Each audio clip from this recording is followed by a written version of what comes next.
देखो question number 7 तक आपको समझा दिया था। क्वेश्चन नंबर 8 क्या है? A statue 1.6 metre tall stands on the top of a pedestal. Pedestal होता है कोई बेस चीज। From a point on the ground the angle of elevation of top of the statue is 60 and from the same point the angle of elevation of top of a pedestal is 45। Find the height of the pedestal. Pedestal का मतलब है यहाँ पर कोई चीज होगी जिसके ऊपर एक स्टैचू है। जो स्टैचू जिसके ऊपर खड़ा होता है उसके बेस को बोलते हैं पेडेस्टल। तो वो जो स्टैचू है वो कितना मीटर है? 1.6 मीटर। और ये आपका पेडेस्टल हो गया जिसके ऊपर ये स्टैचू है। उन्होंने बोला कि एक पॉइंट से ग्राउंड पर एक पॉइंट है, वहां से angle of elevation top of the statue. Statue के टॉप पर जो है वो 60 डिग्री है और स्टैचू के बॉटम पर जो है, स्टैचू का बॉटम ये होगा, वो वहां पर कितने डिग्री है? 45 डिग्री है। ठीक है, उन्होंने बोला है इस पेडेस्टल की हाइट बतानी है। इसको आपने x मान लिया। A B equal to 1.6 height of pedestal, B C equal to h, theta 60 और 45 और सी डी x। अब सबसे पहले ये छोटा वाला ट्राइंगल लेंगे, ट्राइंगल बी सी डी। ये परपेंडिकुलर, ये बेस। 10 45, थीटा कितना है? 45 degree. p upon B, h upon x। Cross multiply किया, x की वैल्यू आ गई h। Equation number 1। अब जहां जहां x होगा वहां हम h रख सकते हैं। अब बड़ा वाला ट्राइंगल लेंगे, इन ट्राइंगल ACD में भी कौन सा फॉर्मूला लगेगा? ये परपेंडिकुलर, ये बेस। फिर से tan का फॉर्मूला, लेकिन एंगल क्या हो जाएगा अब? 60। tan 60 is equal to AC upon CD, P upon B। 60 की वैल्यू √3। उसके बाद AC क्या है आपका? 1.6 और प्लस h और upon x। 1 + 6 plus h upon x। यहां से क्रॉस मल्टीप्लाई किया √3x और इसकी मल्टीप्लाई 1 से। h की जगह पे मैंने क्या रख दिया? x, क्योंकि मैंने ऊपर इक्वल लेके आई थी। अब ये √3h, ये वाला h भी इधर आकर के माइनस हो जाएगा। दोनों में से h कॉमन ले लिया, √3 - 1 इक्वल टू 1.6। ये √3 - 1 मल्टीप्लाई हो रहा है, इधर आके डिवाइड। मैंने आपको बोला था कि √3 की वैल्यू कभी भी डिनोमिनेटर में नहीं छोड़ते। तो क्या करोगे? दोनों से रैशनलाइज करोगे, लेकिन रैशनलाइज करने के लिए हम साइन को क्या कर देते हैं? चेंज। यहाँ माइनस है तो यहाँ क्या हो जाएगा? प्लस। √3 + 1 से आप न्यूमरेटर और डिनोमिनेटर में मल्टीप्लाई करोगे। न्यूमरेटर में 1.6 √3 + 1, नीचे a - b, a + b, a² - b²। a² - b² मतलब 3 और 1 का स्क्वायर 1। अब यहाँ क्या आ गया? 2। इस 2 से 1.6 की कटिंग होगी 0.8, √3 + 1। ये आपकी आ गई हाइट ऑफ पेडेस्टल। अब आता है question number 9। The angle of elevation of top of a building from the foot of a tower is 30 and the angle of elevation of top of a tower from the foot of the building is 60 degree. If the tower is 50 metre height, find the height of the building. मतलब एक तरफ आपका tower है और एक तरफ building है। ठीक है, बिल्डिंग जो है वो 50 मीटर है और टावर जो आपकी बिल्डिंग है वो h है और टावर जो है वो 50 मीटर है। ठीक है, हाइट ऑफ बिल्डिंग को आपने x मान लिया। उन्होंने बोला है बिल्डिंग के टॉप से टावर के फुट पे जो एंगल है वो 30 है। याद रखना कि जो उन्होंने बोला है कि एंगल है, जो जिस एंगल में बोला गया है वो वही होना चाहिए। उन्होंने बोला बिल्डिंग के टॉप से टावर के फुट पर जो एंगल है वो 60 डिग्री है और बिल्डिंग के फुट से टावर के टॉप पर जो एंगल है वो 60 डिग्री है। ठीक है, ऐसे ही आपने हाइट भी लिख ली 50 मीटर। BC जो है वो x मान लिया, थीटा 60 और 30। अब दो ट्राइंगल है, पहले आप ये वाला ट्राइंगल लोगे BDC, परपेंडिकुलर और ये बेस। हमेशा लगेगा अधिकतर tan का ही फॉर्मूला। एंगल कौन सा आ जाएगा? 60 degree. tan 60 degree is equal to perpendicular upon base. Perpendicular 50 और बेस x। क्रॉस मल्टीप्लाई करेंगे, √3x इज इक्वल टू 50। ये √3 इधर आकर के डिवाइड हो जाएगा। रैशनलाइज करेंगे, कितना आ गया? 50 √3 अपॉन 3। आप दूसरा ट्राइंगल लेंगे, इन ट्राइंगल ABC। फॉर्मूला कौन सा लगेगा? tan 30 का, perpendicular upon base. tan 30 1 upon √3, value put करी। परपेंडिकुलर की वैल्यू क्या है? h। बेस की वैल्यू क्या है? x। क्रॉस मल्टीप्लाई किया, x is equal to √3h।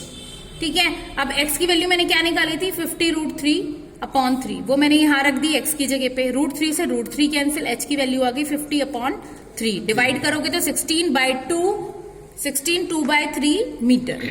अब आपका नेक्स्ट क्वेश्चन है 10th।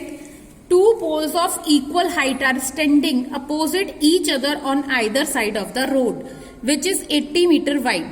From a point between them on the road, the angle of elevation of the top of the poles are 60 and 30.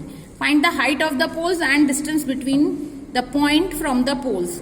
दो पोल है equal height के, ये दो पोल है इक्वल हाइट के जो रोड के बीच में, और वो जो रोड है वो कितनी मीटर चौड़ी है, वाइड का मतलब ब्रॉड, 80 मीटर। उन्होंने बोला है कि इस रोड के बीच में एक पॉइंट है जहां से एंगल 60 और 30 बन रहा है दोनों पोल्स के टॉप पर। तो वो आपकी मर्जी है, क्योंकि यहाँ मेंशन नहीं है कि कौन सा 60 बनाना है कौन सा 30 बनाना है, ठीक है। अब ये रोड आपकी 80 है, इस डिस्टेंस को आपने x मान लिया, तो बचा हुआ क्या हो जाएगा 80 माइनस एक्स। ट्राइंगल का नेम दे दिया, दोनों पोल्स की हाइट को h मान लिया। Two poles AB and ED of equal heights h metre. Theta कितना हो गया 60 एंड 30। BD कितनी हो गई 80 मीटर। तो BC आपने x मानी है, तो बची हुई CD कितनी हो जाएगी 80 माइनस x। अब इन ट्राइंगल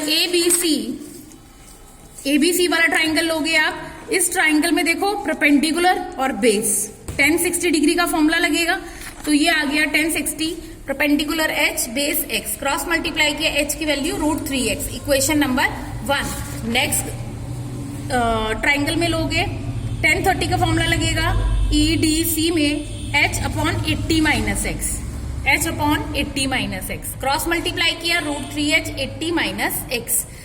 h की वैल्यू क्या थी √3x, उठा करके आपने यहां रख दी, √3 इंटू √3 3x, ये x इधर आकर के प्लस हो गया, कितना बन गया 4x, 4 उधर जाके वापस डिवाइड हो जाएगा, कितना आ गया 20।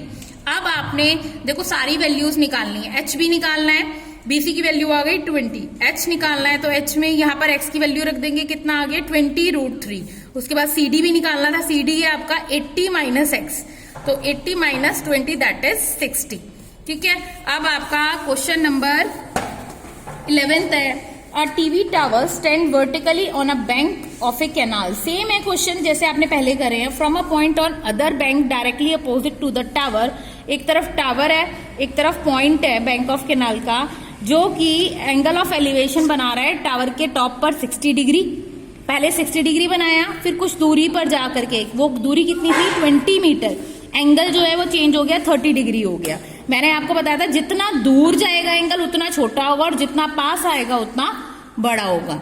तो अब उन्हें निकालना है find the height of the tower and width of the canal, ठीक है।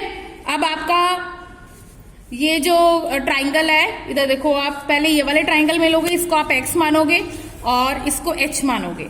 लेट AB जो है वो आपकी h हो गई, BC जो है वो x हो गई, CD आपके पास 20 दी है, थीटा 60 और 30 डिग्री दी है। अब पहले आप इस ट्राइंगल में लोगे ABC में फॉर्मूला लगेगा 1060 परपेंडिकुलर अपॉन बेस h/x, 60 की value √3 equal to h, cross multiply करोगे ये हो जाएगा h की वैल्यू √3x, इक्वेशन नंबर 1। अब बड़ा वाला ट्राइंगल लोगे ABD, P/B perpendicular upon base 1030 P/B, 1030 की वैल्यू 1/√3, P क्या है h और B क्या है 20 प्लस x, क्रॉस मल्टीप्लाई करोगे तो √3h equal to 20 plus x।